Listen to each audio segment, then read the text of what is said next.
Dear guests, it is a great honor to welcome all of you today on the Providing Grounds training, How to Interact with Student Veterans. You can choose the language in the bottom of your screen. My name is Lyudmila Dolganovska. I am Chief of Staff at American University, Kyiv. As of now, Ukraine has more than 1 million veterans, and it's not a final number. That is why we have to promote the culture of dignified treatment towards veterans and their families in Ukrainian society. Let me express sincere gratitude to our partners from Ukrainian Veterans Fund for everything they do in this critically important area. We at American University Kyiv are extremely honored to have veterans and children of fallen Ukrainian heroes among our students. We remain committed to our mission to grow leaders of the future by providing them with access to the best educational programs and world-class experts. That is possible due to the partnership with Arizona State University, one of the largest and the most innovative universities in the United States, and the Pat Tillman Center for Veterans Affairs, established at Arizona State University to support veterans and their families. My dear colleagues, Sean and Michelle will tell you more about the center, but I would like to thank them for sharing their experience and knowledge with Ukrainians. I have the privilege to introduce our wonderful speakers. Sean Bonzov is a highly innovative trainer and fresh author who inspires others around him to learn. For 21 years, Sean served the United States in the Army National Guard. He is an Iraqi War veteran, during which he earned the Bronze Star and Combat Action Badge while executing 100 combat missions. Since 2015, Sean has been a part of the Pat Tillman Veterans Center and currently serves as the Executive Director of the Center in service of thousands of military-affiliated students. Michelle Lapasky, Director of Development and Strategic Partnerships at the Center. Her work is focused on building strong partnerships and collaboration across the Center and with other outside organizations and individuals to implement an approach in support of military-affiliated and student veterans. An Army veteran, Michelle served 4 years as a combat medic. After the service, she received her bachelor's degree from the University of Miami, and this is where her love for higher education began. Dear Sean and Michelle, thank you for your service and for this important training. The floor is yours. Thank you, Mila. Thank you, Mila. And thank you for everyone here for attending our Proving Ground session. This is a great honor for both Sean and I. It's an absolute privilege. So thank you very much. We're very humbled for this opportunity. So I'm going to go ahead and share my screen.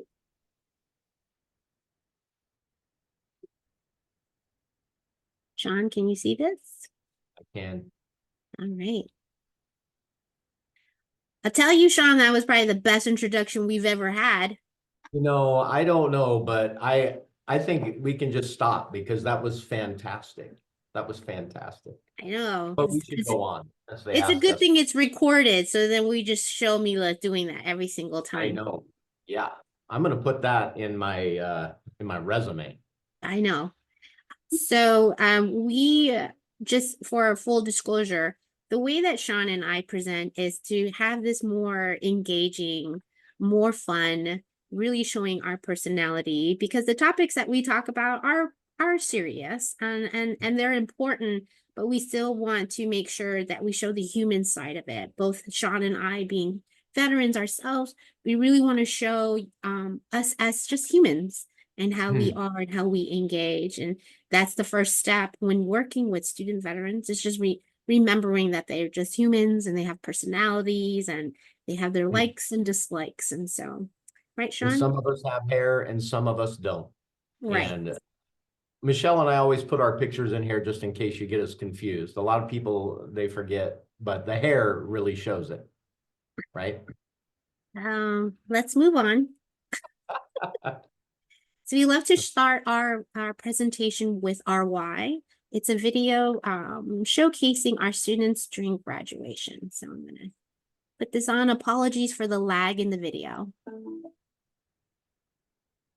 It's an amazing experience. I had such a great time going through it. This is the pinnacle, the gem, the spot on top of the pyramid, and I'm happy to be here. This has been a very, very big accomplishment for him, not only just for, Nathaniel, but also for our family. So very proud of him as a retired veteran, and being a veteran myself, I'm just, ecstatic that he's getting ready to start another chapter in his life. I'm super proud. I was happy when she went in the Navy and followed my footsteps and knew what she wanted to do and went and did it. It's huge for me as a dad to be a good role model, good example, having multiple college degrees and my military service, and give them something to be proud of me. And I love being able to see all my fellow veterans, people that I've gone to school with, graduating with me. ASU is the #1 school, so we chose ASU, and I'm proud that we did. All the professors were extremely helpful, and they provided me with in excess of information, more than I needed to be successful. And I was forever impressed and grateful for the organization, the people at the Pat Tillman Center. They stayed in contact to offer support. Melissa, one of the few people I know, why I can unequivocally say she has 100% motivation to follow her dreams. There's a lot of admiration there. So couldn't be more proud. Anything my kids do, I'm proud of. Aaron's very special. And this experience is very special. And I'm glad that I can see it. The sun devils, my son, the sun rises with him. So there's nothing but pride here. He's my baby boy. Thanks, Mom. And I love him. Love him to pieces. Are you okay, Oh. Sean? I don't know. Every time I watch it, I tear up, Michelle. I can't help it. It's a beautiful time. Yes, and so that is our Veterans Honor Stole ceremony. We actually just celebrated this past Saturday. It is the start of our commencement week. So then our veterans can wear their Veterans Stole to all of the graduation ceremonies they want to attend. So they can wear that with their cap and gown. It's quite the journey, and it's really the big piece of who we are, why we do what we do. It's a celebration, not just for that student, but for their family. As you can see, it is a family journey and something that we're very proud of. Yeah. Whew. Whew. Are you ready for another video, Sean? How about another video? And this one, I'm going to cry, but go ahead. Okay.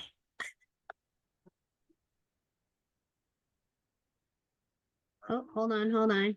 Let me start that again. It's every time with this video. Okay, here we go.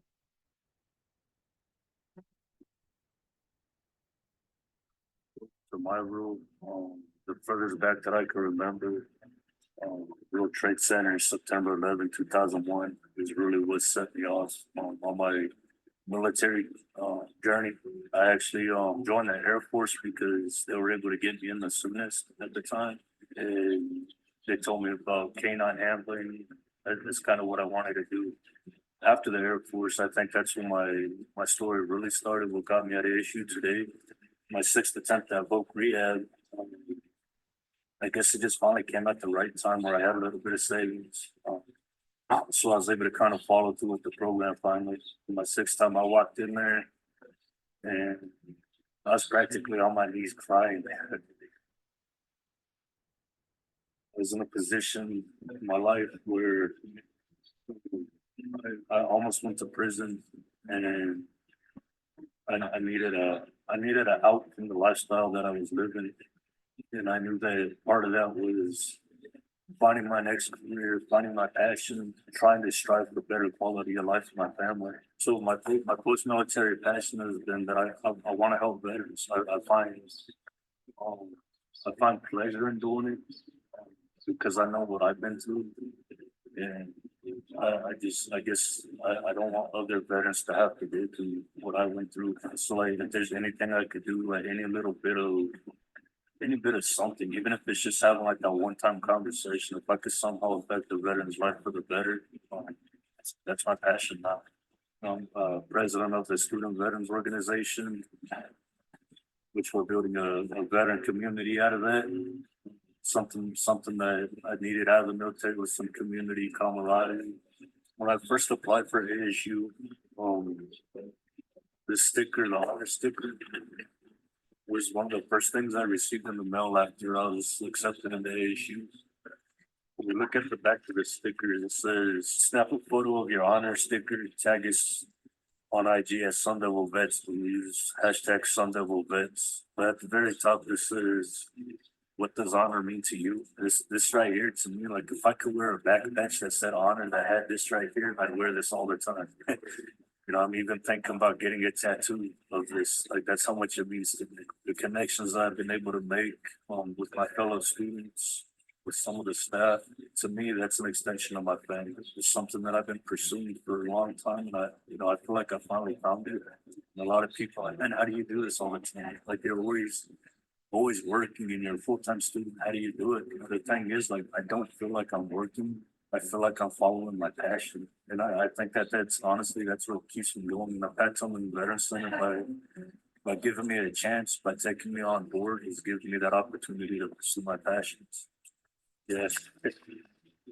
That's who I am. That's Sun Devil for life. I want to graduate so I can be an alumni and just really be part of that Sun Devil for life picture. Okay, Sean. Sorry about the Excel sheet. I was trying to close that and then I didn't realize I was still sharing. But what Derek speaks on his narrative is very common amongst our student veterans and really veterans ourselves. Once we leave the military, we have left a sense of purpose. We feel that we're missing that sense of service. And so if there's one thing that veterans are very comfortable in doing, or it's kind of a default action, is to still serve, to help other veterans, especially.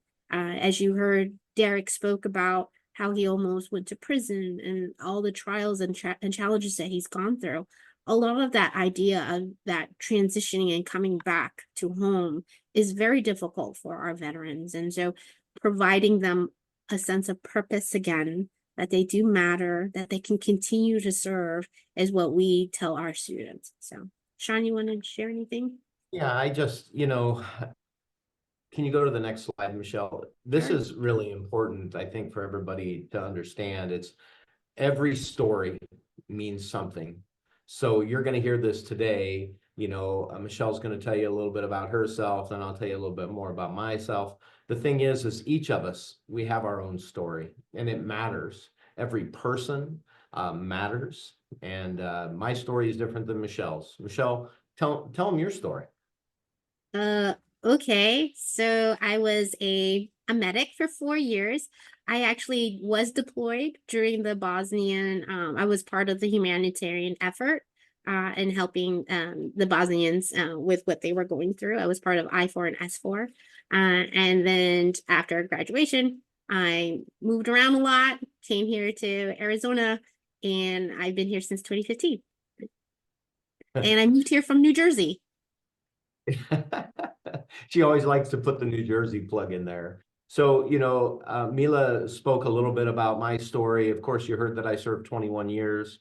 I had all those combat missions, all the things that I did in Iraq, but I was also deployed on Hurricane Katrina. After that happened, I was in Honduras during Hurricane Mitch and helped there. Multiple things. And in the civilian world, I was a police officer. And so I had a lot of things that happened to me during that time. So the stories are big and broad, and they're not always the same, are they, Michelle? No, they're not. And that's what's important, to not categorize veterans into one cookie sheet. Obviously, I look like the unlikely veteran. I'm actually 4'10". I have no idea what's that's converted in meters, but I'm really short. And so it's real recognizing that veterans, we come in all different shapes and sizes, gender and background and experiences. And so it's recognizing that. And so. Okay, so we do have a quick survey, just 55 questions. You don't need to write these down. Eyes on answers at the end, right, Sean? Yeah, answers at the end. Just 55. It won't take us Just- long. Yeah, this we probably have faculty on there. They know what this is. It's Yeah, okay. they know. It's a pop quiz. So question number 1, how many Iraq and Afghanistan veterans are diagnosed with PTSD? Do you think it's 1, 2, 3, 4? Since Sean and we served in the Army, this will go rapid fire. Really fast. What is the graduation rate for student veterans compared to the traditional students nationally? 1, 2, 3. You don't have to put your answers, just kind of, Yeah, just remember them in your head. That's what they make us do in the Army. yeah, all 55 questions. A student veteran who is single with no children will perform better academically than a student veteran who is married with children. False, true. You think we got them there, John? I think we got them. When you Yeah, I put think false first, everybody gets confused. Mm-hmm. What is our 2023 fall term ASU military and veteran affiliated enrollment number to include in-person, online, and dependents? Do you think it's 1, 2, or 3? Question number 5. What's that? What is, I'm gonna say this one. What's Okay. our average CPA for student veterans in comparison to traditional students nationally? 1, 2, 3, or 4. Okay, Michelle, Yes. this has been a really progressive group. I think for the sake of time, let's just cancel the other 50. We'll just stop it at 5. What do you think? All right. Yeah. We don't want That'd them. be pretty nice. I mean, it's like 6, 7 o'clock at night there, right? True, true. So we'll just give them 5. We'll just give them 5. Yes. So what are we looking at here, Sean? Well, I think what's important to note in this photograph is you'll see the Veterans Honor Stole ceremony right there in the middle. This is really the big picture. We don't want them to ever forget, obviously, that they had military service, but we help them understand by changing our language a little bit. When students come here that are veterans, we actually call them student veterans, not veteran students, because veteran students would imply that they've been in school a long time. That's not really what we're trying to get at. We're trying to really help them see they are students first, and then, yes, they had their military service, and we're proud of that. Michelle, why do we call them student veterans? What's the big deal? Well, we want them to know that they're a student now. If you say veteran student, that means they're just staying in school forever. Right, we don't want that. You don't want that. No. And We it's want the them one to- thing they have in common with all the students, right? Yes, yes. They're students. So veterans, of course, when you come to college, you feel like you don't really belong with the traditional students, but that's why we deliberately say student first. So you have that one commonality with our traditional students that, yes, you're a veteran, but you are now a student. This is now your mission to get your degree, to get what you need to do so you can be successful. So we do have another video here. And veterans understand mission, and that's what's important. And we'll show you a little bit more about that here. I get really nervous at first.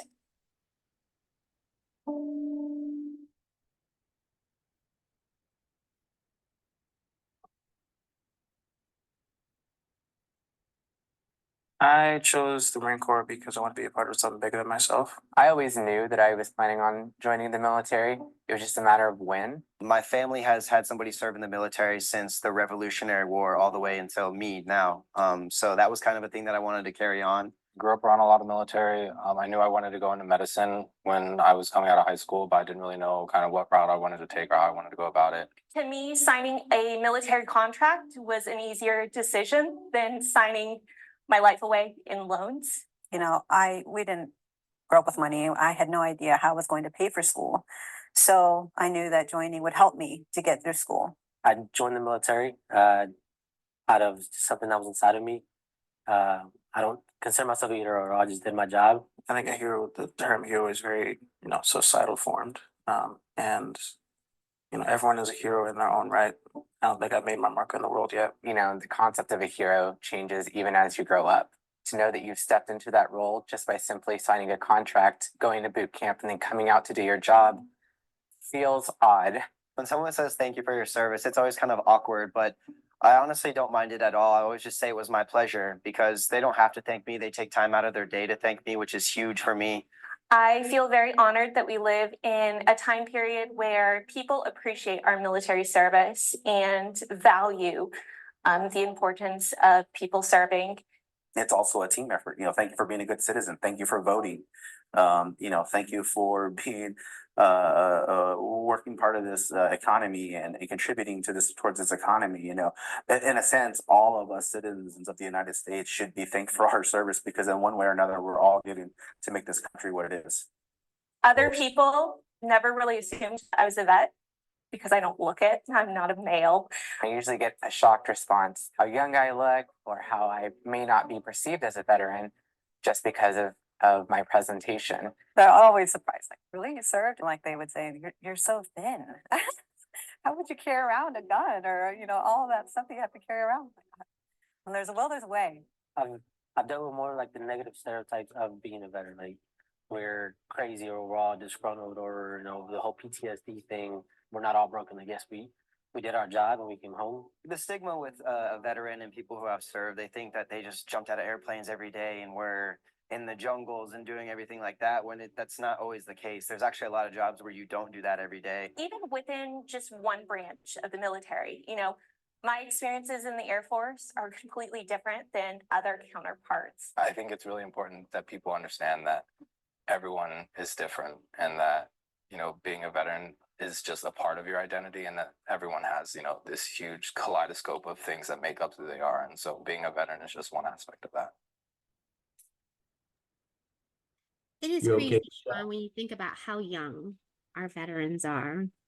Yeah. I mean, most of them are younger than my own kids. So yeah. I That was means gonna I'm say younger than your kids and have seen a lot more than many people have. So Oh, I know. So for those of you watching, especially in our society here in the United States, and I'm not sure about other societies, but what our society does is they try to put us into a couple of categories.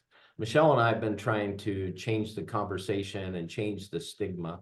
Most people call veterans heroes or homeless. So they're either amazing or they're broken.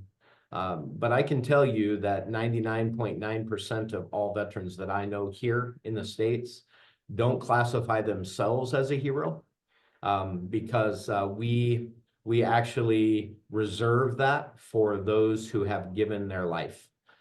So the veteran you see, the person you see there on your right on the screen is who our center's named for, Pat Tillman. Pat Tillman was an ASU alumni. He was a star standout footballer here in the States. He actually got a contract and played for the Arizona Cardinals, a professional league. And 9/11 happened, and Pat Tillman gave up his entire career to go serve his country. And then he was killed while serving. And so his family, they're close to us here at ASU. They gave us Pat's name to put over our door. He's a hero to us. The person on the left is a homeless veteran that nobody knows. But this can happen because of the trauma that goes on while you serve. You can find yourself homeless. But I just wanted to tell you that we're not all broken and we don't all classify ourselves as a hero. And so this montage of veterans here was actually created by a former student who didn't serve. His goal is to showcase at least 10,000 veterans to give them the space to show who they are outside of the uniform. As I mentioned earlier, we come in all different shapes and sizes and different backgrounds and different identities. And so once that student started this project, I would say he got to about 2,000. And he was so inspired by all the veterans that he met that he decided to join himself. And so now he is an officer in the Army, and we're really excited to showcase who he is in his photos. But again, this is what we ask as you work with veterans, we work with student veterans, is giving them the opportunity to be who they are outside of the uniform, to encourage it, because sometimes that's difficult too. but letting them know, hey, there's so much more of you, so many rich layers of you besides just a uniform. Yeah, it's important. We are not a monolith. We're not all the same. When you've met one veteran, you've met exactly one veteran. You've met Michelle, she's one. You've met me, I'm one. You've met Mila, she's one. So, Michelle, what is this intersection? So intersection again is everything that I've just mentioned, the different layers of who that individual is. I love this photo. It says here, a wife, a mother, veteran, daughter, now nurse. And it's just showing all the layers and how you may not see all that, the physical of who they are, but knowing that all of that is simultaneously who they represent. And then we want to show equal representation of their identities. And then just some quick stats here as far as here in the state of, well, really in the United States, this is the numbers. One of the big ones that I look at is the 62% are first generation college students. So for those here in the United States, they have graduated from high school and they made the decision to go straight to the military. I'm one of those. So then when you get out of the military, you try to do college. I don't know what that is because my parents didn't go to college. So not only do I feel displaced because I'm a veteran who didn't take the traditional route, but now I also feel like I'm in a foreign place because I don't know how to speak college. And so understanding that veterans, a lot of us, sure, we're in college now and we were successful in the military, but now we're in some place we have no idea how this functions because we've never been exposed to it. Sean himself is also a first gen student. So this is where understanding that other layer of those identities. Yeah, Is there anything on here? It would be kind of like you were coming from the Ukraine to the United States. A completely different culture, different language, different this, different that. It's much the same when you leave the military and you come into higher education. It's like a whole cultural shift, and it's hard, especially if you're a first gen. And then as you can see some of the other numbers where almost half of our students are married, almost half have children, and 75%, if not more, are attending school full-time and also trying to work full-time. So they're trying to juggle so many priorities. This is what makes them such a unique student. Okay, next. So our how, this will be our last video, promise. Yes, Sean? Not this video. Not this video. Oh, not this video. I know. Gotcha. We'll get there. So our how. Sean, how do we do this? So go to the next slide. So this is how we do it. We share the stories of our students. We try to help the university and society around us and the culture understand who we are. What we realized that I don't know if you've ever heard the term proving grounds, but in the United States, we have the Department of Defense creates this place called the Proving Grounds where they test weapons and tactics before you take it on the battlefield, which is good, right? You don't want a soldier out in the middle of the battle with a weapon nobody's ever test fired before. So it makes sense then that when you're trying to help student veterans, if you haven't received training on that, it's the same. So Michelle and I created the Proving Grounds to help our university and to help you hopefully better help the military connected learner to know us a little bit better so that when you're in the middle of the battle, as it were, you would understand how it is that you can help us. So we created the Proving Grounds. And who gets to go through that, Michelle? Everybody and everybody and their mama if they wanted to. So as long as you have a sympathetic ear and you just care enough to learn more about this population, that's everyone who can come. We do offer this to all of our faculty and staff at ASU, student leaders, and all of our outside partners, such as you guys, if this is of interest to you to learn more about this particular population. All right, Michelle, you can relax if you need to. Thank you. I'm going to mute myself. Okay, so I call this story time with Sean. So just kick back and I just ask you to listen. So you heard that I was in Iraq and, you know, I spent a year there, a full year in the desert. The story I'm about to tell you is just one of the missions that I was on. In fact, it was the very first mission that I ever was on by myself. When I say by myself, our unit, our platoon, it was our first combat mission. I had received 3 missions prior to this to be trained on how to be what we called the rat truck commander. And the rat truck, my job was to go out 800 to 1,000 meters ahead of the convoy we were protecting, looking for IEDs, improvised explosive devices, and insurgents, and engaging those so that before they engaged our convoy. And now it's this pretty dangerous job. And I try to always be vulnerable when I tell you this story. And the thing is that I did it 100 times, and 100 times I was scared to death. You know, at the time, I think I was actually one of the older people in my unit. I was 33 on this fateful day, November 6th, 2006. And I was scared. I had a wife and 2 children at home, and I didn't want to die. And I just, you know, just telling you the truth. So this particular night, I rolled outside the wire knowing 3 things. 1, drive really fast down the road in case you hit a bomb. That way, maybe it doesn't kill you. That's pretty good advice. 2, if you're driving too fast, you see something that looks fishy, it probably is. And if you didn't get a chance to take a look at it, number 3 was make sure you radio behind you to the next gun truck and tell them. So armed with all these proper tactics, we rolled outside the wire. And we were going pretty fast, about 35 miles an hour. And if you've never been in combat, that's like 100 miles an hour, because when you add all the stress and the fear and all of those and the speed of 35 miles an hour, it's fast. And in the middle of the road, I see what I know to be, or I think it is, a meals ready to eat bag, an MRE bag, right in the middle of the road. And I had heard in my training that they were using our trash to blow us up because we become complacent about it, and we drive over top of it, and they would put hacksaw blades for detonators in there. And so I tell my driver, I said, don't hit that thing. And he does a really good job. We straddle the top of it and nothing happens. But of course, we're just holding our breath because we think this might be the moment. Well, nothing happens. And so I'm thinking in my mind, what do I do next? And oh yeah, I'm supposed to radio behind.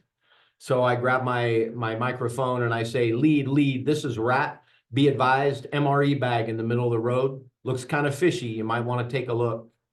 Now we're about 1,000 meters away, so it took a little bit. And then I hear the radio crackle back. That's a just like that. Now the explosion actually rattled my vehicle 1,000 meters away. This was the vehicle that had actually stopped to take a look at the MRE bag. It was one bomb, did this to an up-armored Humvee. Now, thankfully, no one was killed in this action, which is hard to believe now.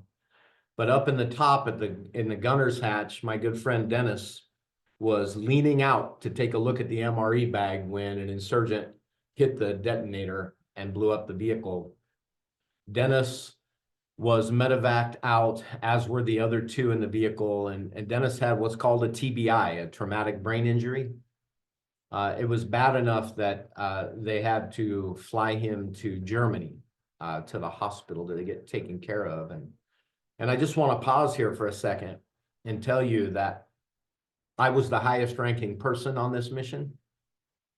And in that moment that Dennis got blown up, I felt like it was completely my fault. And this was 2006, and today is 2023, and I still feel like it's my fault. Okay, this is something I will carry forever.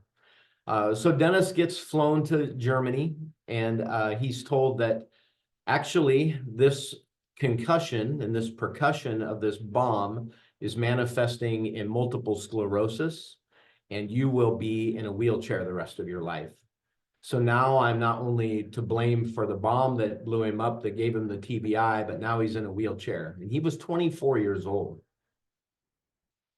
Well, I'm going to fast forward a little bit, and it was 2021, and I was preparing myself to give this very presentation to a group of alumni on November 6th, 2021.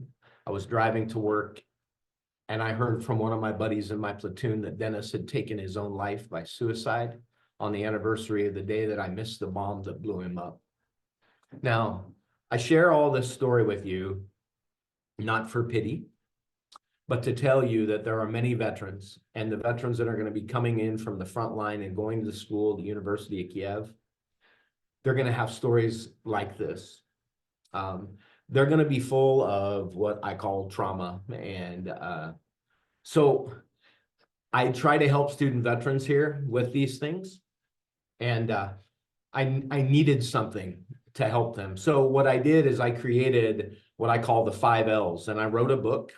It's called The 5 L's, a practical guide for helping loved ones heal after trauma.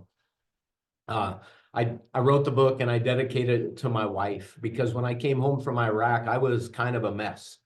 And she did these 5 things that helped me walk through my trauma. And I've been going around telling thousands of people, these are 5 things anybody can do. You don't have to be a psychiatrist, a psychologist. If you can do these 5 things, you'll help the veteran. So first is to love. If you want to help somebody walk through trauma, you have to consciously decide to love them. Now, this isn't the weird kind of love that gets you fired from your university, but this is the love, it's called phileo love, or brotherly or sisterly love. And if I can, it's consciously deciding to give a damn about another person. That if you can do that, you can help somebody walk through trauma. Now, this is always important to me, and I do it no matter what. Everybody in the United States needs this, but everybody in the Ukraine needs this, and everybody in the world needs love. All right. And so I know we're in a webinar format, but I need you to do me a favor. And I need you to take out your pointy finger. Can you take out your pointy finger? All right. I need you to point to yourself and repeat after me. You can do it in English. You can do it in Ukrainian. I deserve to be loved. And if nobody's told you yet today, I love you. As a human race, what more do we need? We need that more than anything, I think. So you want to help somebody walk through trauma, decide to love them. The second is to listen. All right. It's not, I like to say it's not the American style of listening, which is really listening for the sake of talking. But I think that this is a human condition, doesn't matter where you're at. We listen just long enough until we start to form our own thought, and then we shut off our ears. The kind of listening I'm talking about, I call it aerobic listening. It's using all of your senses to listen. You can listen with your ears. My mom always said, God gave you 2 ears and 1 mouth for a reason. Shut up and listen, she used to say, right? We can do a better job. In fact, I think that's one of our superpowers as human beings, is that we can listen better, and we should do that. So love, listen. Once you've done that, you're going to learn where my trauma comes from, okay? This is going to be a natural effect if you really love me and you really listen. And then this next one, people always say, well, what's lesson mean? Do what you can to lessen further trauma happening to the person, okay? And it kind of looks like this. So Michelle and I, we work together, you know, and we spend sometimes some long weeks, don't we, Michelle? I mean, we've had some pretty long weeks. And Michelle, she'll get a hold of me and say, Sean, you and I are going down to the pub on Friday because I need a cold one. And I'll be like, okay, Michelle, but we shouldn't go down to the pub where all the Marines guys are, because every time we go there, you start making fun of the Marines, right, Michelle? Yeah. Right. So she says, oh, no, but Sean, I promise I won't do it this time. And I said, Michelle, every time we go there, you do this. Oh, I promise I won't. Okay. Finally, I relent. We go to the Marine Corps pub. And of course, Michelle starts running her mouth and she starts making fun of the Marines and saying, oh, I heard Marine stands for muscles are required, intelligence not expected. And then she says, I hear you eat crayons, and none of this goes well. And the Marines, they just beat the snot out of Michelle. Now, it could happen. Now, as a good friend, I drag her bloody carcass out of the pub. Next time she calls me, should we go back to the Marine Corps pub? Yes. No, Michelle, we should not. We should take her to an Army pub where we can safely make fun of the Marines at a distance. Fine. See, Yes, we can. I do what I can to lessen further trauma happening to somebody I love. Now, I want to get serious here. That was a funny story, and maybe we've done that before, but you'll never know. Seriously, and I'm sure it's the same across all service-related people. In the United States, data shows that 22 veterans take their life every day. 22 veterans commit suicide in the United States every day of the year. So here's my serious plug. If you know your buddy, your friend, your brother, your sister gets into dark places, you need to do everything you can to get them the help they need. Like, even if they end up hating you for it, they'll end up loving you for it later because maybe you saved their life. I lost one soldier in combat. I lost 5 to suicide since I've been home. That's the thing. Do what you can to lessen further trauma. And the last L is this, it's to lead. So a lot of people ask me, well, what's post-traumatic stress disorder? What is PTSD?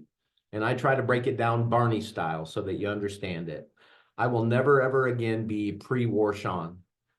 I will always and forever now be post-war Sean. I can't ever go back to the guy that I was before I went to war.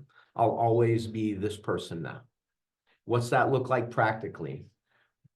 Before I went to war, my son, who was 10 at the time, we used to always, have this game where we would scare each other, like he would hide in the closet and he'd jump out and go, boo, dad, and then I'd scare him. Every time we do that, it was just this big fun thing. But now I can't even do that anymore. Like, I don't like it when people stand behind me. When I go into a restaurant, I have to make sure that I'm sitting where I can see the exits and I can see everybody. This is chaos in my mind. I know I'm not supposed to be worried, but I can't make myself not worry. So the greatest leaders do this. And if you want to help somebody walk through trauma, the greatest leaders I've ever known have the ability to bring order to chaos. And if you think about it, there's those people in your life when you've had a really bad day and things are just going crazy. And that one person, like Mila, walks into the office and everything is going to be okay because she's here. Be that person for the person going through post-traumatic stress. So if you love me, you listen to me. You'll learn where my trauma comes from. You can do what you can to lessen further trauma and lead me out of my dark places and into the light. These are things you can do to help somebody walk through trauma. Thank you, Sean. I do want to go back to the previous oops, hold on a second here. I want to go back to what's going on here, Sean? You're going the wrong way. There we go. There we go. I wanted to go back to this slide because, as Sean mentioned, a lot of veterans have similar stories. The thing is, a lot of veterans like myself, we cannot tell the story the way Sean says it so eloquently, very vulnerably, and brave enough to share that story because it's so very personal. And as you can see, it still affects him.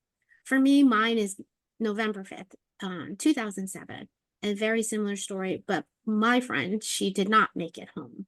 And so I don't share that story, but that date is the anniversary date, and that day is always hard for me.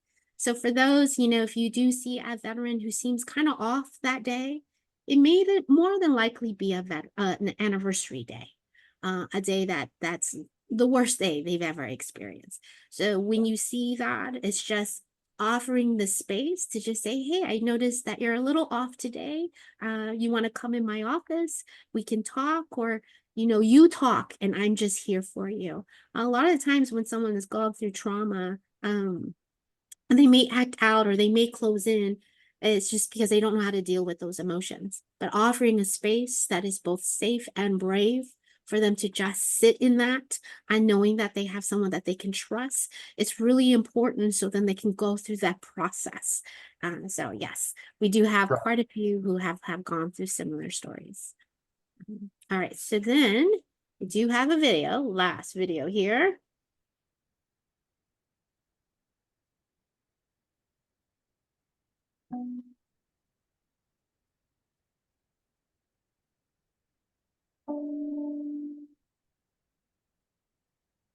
When I first got to ASU, it was kind of, I was nervous. I think I was more nervous myself because I thought people were going to think of me different. Once I opened up, they welcomed me in and they were super excited to hear about the stories.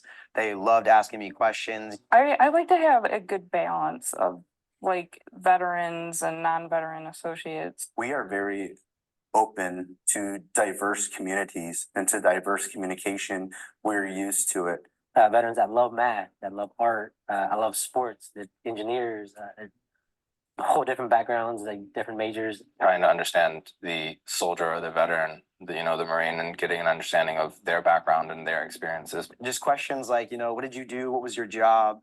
Where were you at? I love telling those stories. A lot of things that veterans would want to avoid is questions like, how many people have you killed? How many people have you shot at? Have you ever blown up buildings? Things like that. Things that would kind of give the impression that veterans are only capable of violence. My biggest worry about when I became a student again was that I would be the oldest one in the classroom. I felt like that. I felt like I was the older student. I was non-traditional student. I experienced a lot more than I felt like most of my classmates had. You know, you're starting with these young kids that are right out of high school and you just can't relate. And it's really frustrating and you feel behind the ball and embarrassed. I actually have had both sides of this. I've had professors, treat me like I'm 18, and I've also had some that were like, hey, Nick, you're in the military, you're in charge of the class today. Automatically put into leadership roles just because you have a personality that facilitates being a good leader. So I've definitely had that experience. Not everyone wants to do that. And so I think it's a matter of, professors communicating with students and who they want to see leaders and who doesn't want to be leaders. I think you need to see them more eye to eye and have a professional conversation because that's what we're used to. You're just acknowledging that they're at their certain level in their academic career, but they're still a person who has a professional background as a service member. It is a very culture shock going from the military to school. I know for myself, it was a very difficult transition.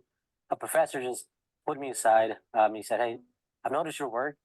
It's not up to par from what I've seen before. Like, what's going on? And just that, just showing that interest and seeing that, that I matter as a person definitely set me up for success and correcting the course that I was going on and allowed me to see that I was, okay, I'm not doing as well as I thought I was. A lot of my friends actually, even though we didn't deploy a lot, people dealt with many mental issues, me being one of them. I had to deal with them in my own sort of way. But I guess the way to go about that is just be there for them. A lot of them may not want to talk right away, but just let them know, like, hey, I'm here for you. If you see maybe some anger or frustration, I think it's really just take the time to listen. Just take the time to listen. What is their frustration? And I think that goes for everybody. Just listen. What is their frustration? I do think it's important to take their concerns seriously because you don't necessarily know what anyone's going through. I think it's hard for a lot of veterans to step out of their comfort zone and ask for help. They're kind of just saying, hey, it's okay to reach out for help. Like you're not by yourself. You don't have to do this alone. I think would go a long way. Like if I know that they're struggling, I know that there's advocacy programs that can help them out. And as they're succeeding, hey, there's internship opportunities for veterans or work opportunities for veterans or work study opportunities for veterans here at the Veterans Center. You're communicating to every student that there's a university that supports you in every move that you make in your academic career. And we're here to help not only academically, but socially and professionally and mentoring. I'm a firm believer that education is the key proponent into making a more aware society, which will therefore be a more active and equal society. Invest in the veterans so that they can, grow into being a civilian and growing into this world. We have to come together and work together. We're going to have to work together to make this all work. And I appreciate the staff members and the faculty that are taking the time to listen to this and to watch this and to have a better understanding. And thank you. Thank you for that. Thank you for taking the time. Okay. Let's move on, Sean. All right. Okay. I love our students.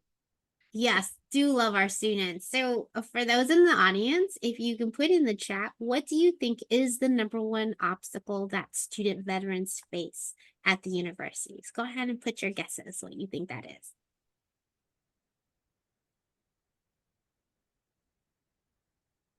We'll read a couple here. Age. Oh, that's a good one. Good one. That's a good one. Age. One more. Different cultures. Oh, yes. Those are all great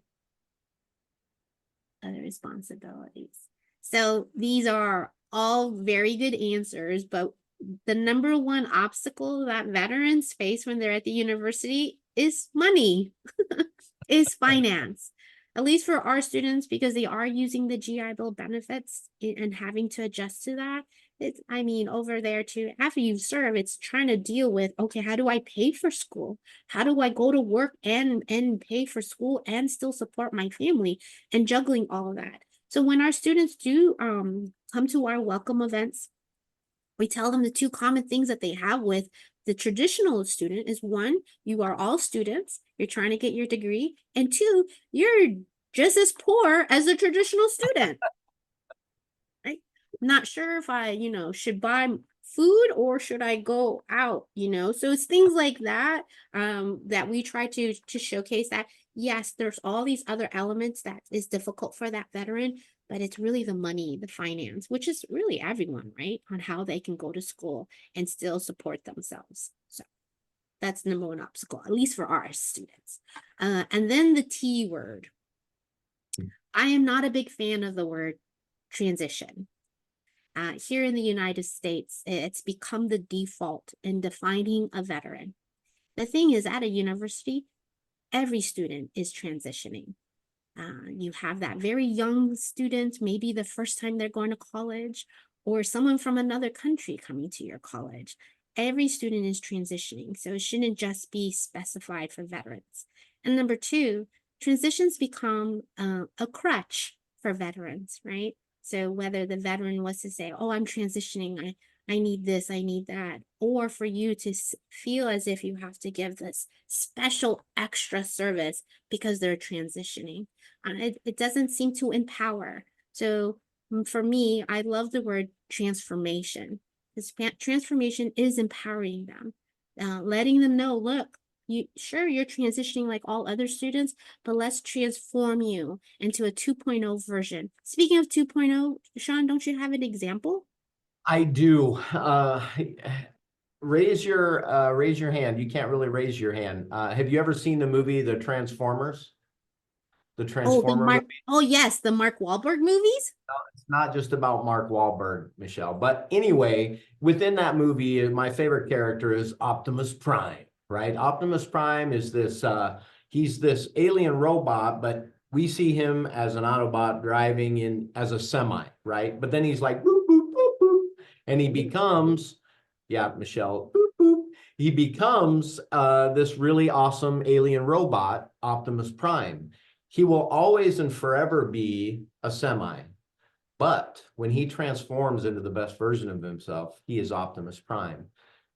The veteran will always and forever be their veteranness, but help them transform into the 2.0 version, like Michelle likes to say, of themselves.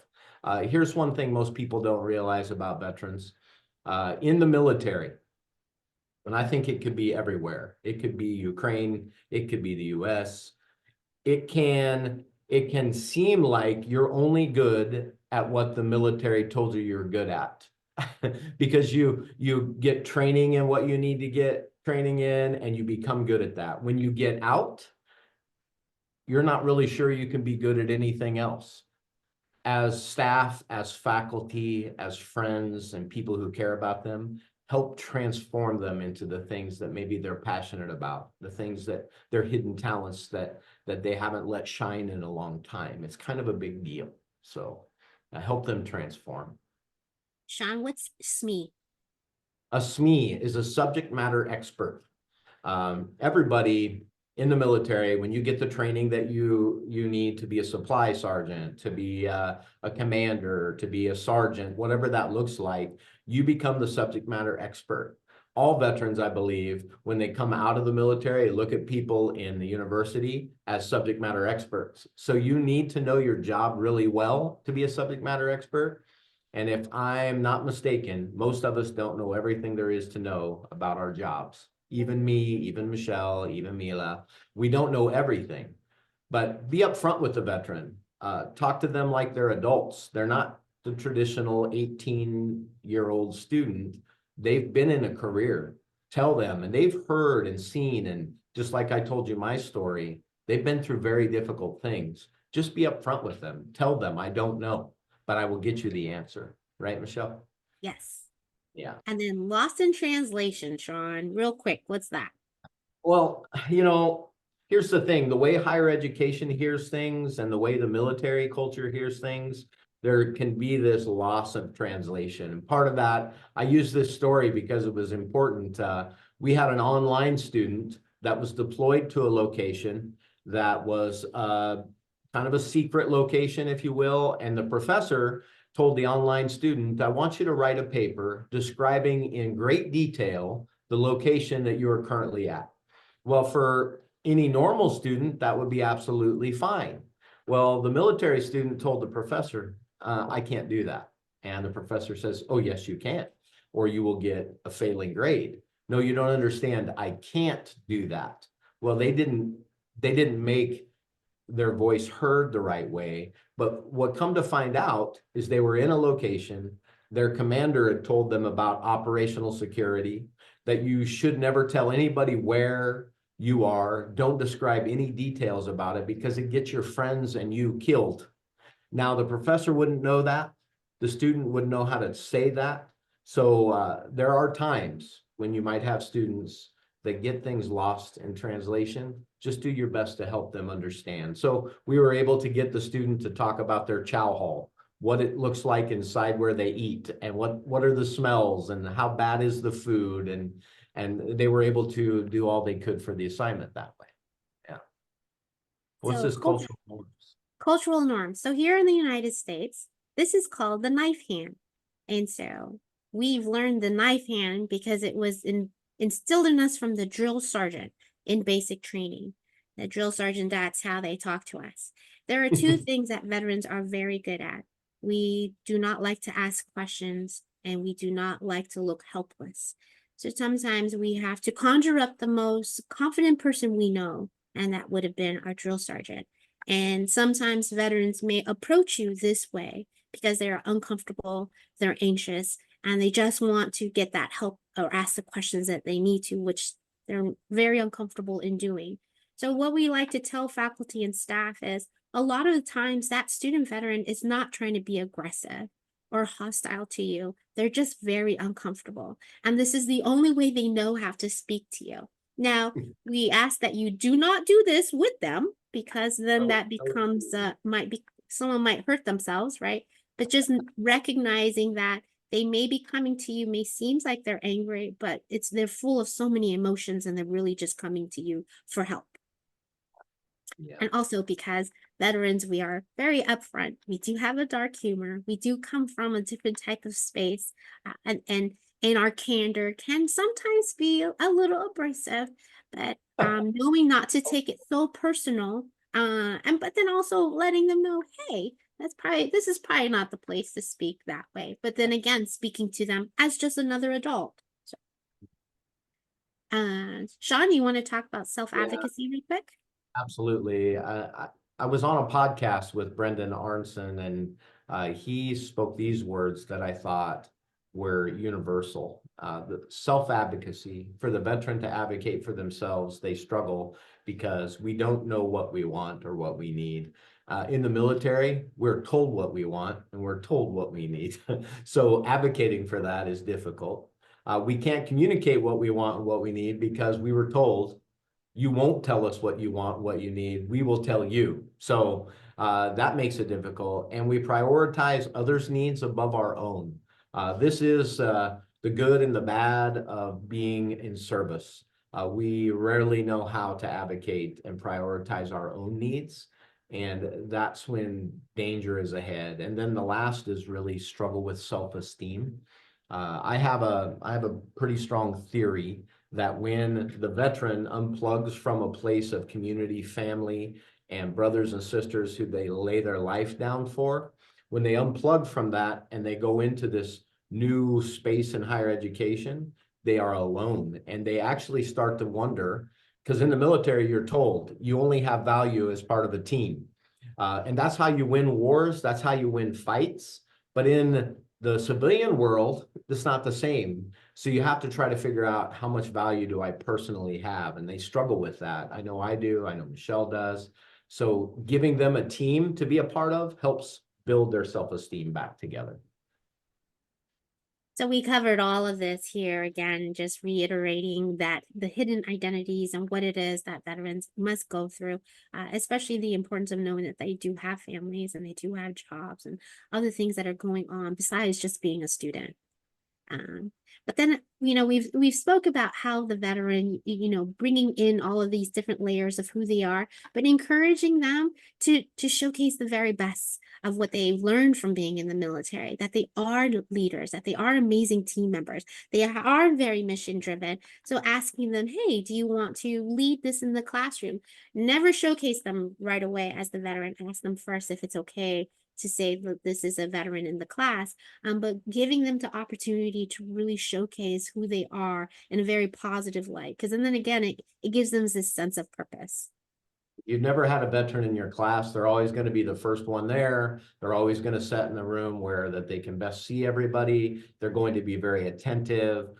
They might even be when traditional students aren't paying attention or they're disrespectful to the professor. A veteran, I've had this happen in our university, they'll stand up and say, hey, listen, you listen to the professor. They'll because in the military, you don't be disrespectful to a speaker ever. And I'm sure it is the same in Ukraine. So this slide here, we talked about our why in the very beginning. It's our small why, honestly, of them getting their degree and getting that veteran stolen as celebration. The big why of what Sean and I and our team does here is because we're trying to prevent another student veteran from committing suicide. That is the big why, really any veteran. It is always difficult when we hear of a student veteran who has committed suicide. And it's always difficult for Sean and I to kind of figure out how can we make this better? How can we make a better impact and encourage them to move forward and to get them the support? This is the big piece of us for veterans. Here in the United States, we do lose 22 veterans a day by suicide. I do believe that number is much bigger than that. Sometimes it's not reported properly. But what we ask of you, just human to human, is if you do see a veteran or anyone who's gone through trauma, to provide that support. For us, this is what we provide here in the United States to help them to make that call. Even if they are angry at you for doing that, just do it for them, right? It's about saving lives. Okay, so we're going to do the answers real quick from our 5 questions.